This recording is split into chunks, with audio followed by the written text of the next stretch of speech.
Epifani umugore wanze guheranwa n'ubwigunge akomeza gukorera rubanda nubwo afite ubumuga bwo kutabona. Ni umumama w'abana batatu biga neza akagira umugabo umukunda cyane. Ni isomo ku bafata abafite ubumuga bwo kutabona cyangwa ubwo aribwo bwose nk'abadafite akamaro. Ni icyitegererezo kuri wowe wiyumva ko ntacyo ubashije. Namusuye agira icyo ambwira nk'ufite ubumuga bwo kutabona ufata ibyemezo mu karere ka Rubavu mu ishami rishinzwe ubutaka. Ubutaka twebwe dukoreramo umuturage yazanye dosiye isaba ibyangombwa by'ubutaka.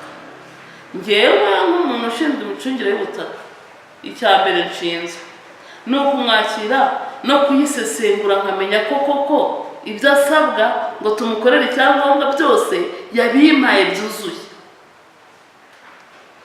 Ndabyakira we yigendere. Uzi ko icyangombwa gisinywaho nande n'umubitsi w'impapuro mpamo z'ubutaka mu ntara umuntu akoreramo. Ubwo njye ni mu ntara y'Iburengerazuba kandi ibiro bye bibi Karongi, siko bimeze. Ariko ngenda mwakira uyu munsi dosiye nyisesengure tuyikore. Nitumara kuyikora uwo mwanya ntabwo twajyaga dufata ibyo bidosiye, sibyo, tukabijyana n'imodoka. Ibyo ntabwo birimo, byavuyeho. Kuko ngo iyo umaze kuyikora si muri systeme, uwo mwanya uhita uyoherereza nde umubitsi ukicaye. Wa mubitsi nasanga icyangombwa byose byuzuye biri tayari, arahita sinya. Namara kugisinya arahita kingarurira. Ngewe nk'umukozi nkora iki? Mvuga ngo ibi yabisinye tayari, cyangwa se ibi ngibi yasanze harako tutashyizemo, ashyiraho komantere ibingarurira.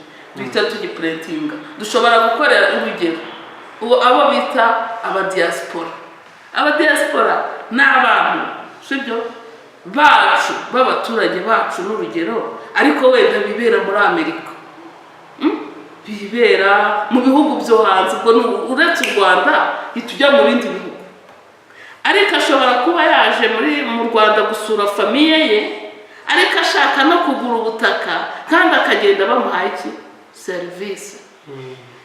Ubwo rero ni ukuvuga ngo ikihutirwa kirabaye, urgence se pose.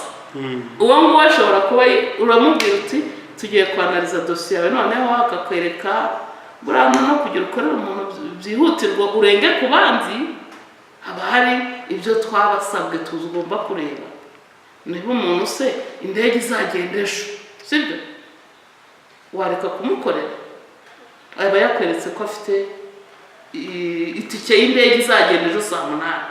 Iyo ni urgence, nikizakubwira ko akorewe ya tike y'indege urayishyiramo, uyisikane uyishyireho kugira ngo umubitsi abone ko hari umuntu wakiye umunsi kuri iyi tariki, ariko akaba atanze abandi 200 kugira ngo agire ute akorerwe. Ni ukuza kwerekana ko afite impamvu yihutirwa. Ibyo byose ni serivisi zitangwa ku buryo bwihuse. Watubwiye ko musesengura dosiye. Ese ni wowe uyisesengura cyangwa hari abantu mufatanya bakayigusesengurira bakakwandikira? Dosiye umukiriya yaje ndayisesengura bisanzwe ngewe gute ku giti cyanjye. Urugero umuntu kugira ngo akore, ngiye kuguha urugero, kugira ngo umuntu akorerwe icyangombwa cy'ubutaka, hari ibyakozwe mbere mu itegurwa. Uzi ko igihugu cyashyizeho amafaranga, indege irafotora, babahereza udupapuro batwita uduparasaveya, sibyo?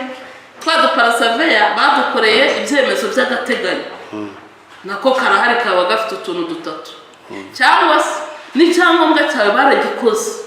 Bamaze kugikora bandikaho Mukantabana Alphonsine. Uyu munsi ntago baribeshye, nitwa Mukantabana Epifani. Ibyo si ibintu 3 mvuze ndi kugira twihute. Ku cyangombwa cy'ubutaka umukiriya waraza akambwira ati nshaka ko mukosora icyangombwa cyanjye. Byagenze bite? Ati dore banyita Alphonsine kandi dore kwirangamuntu yanjye nitwe Epifani. Ngewe rero nka Epifani ngomba kumubwira ibyo yuzuza kugira ngo muri Alphonsine tumushyirireho nde Epifani, kugira ngo icyangombwa cyose kigomba kuba gihuye n'irangamuntu utunze. Birasaba ikirere, icyo gihe mubwira ibyo agomba kuzuza.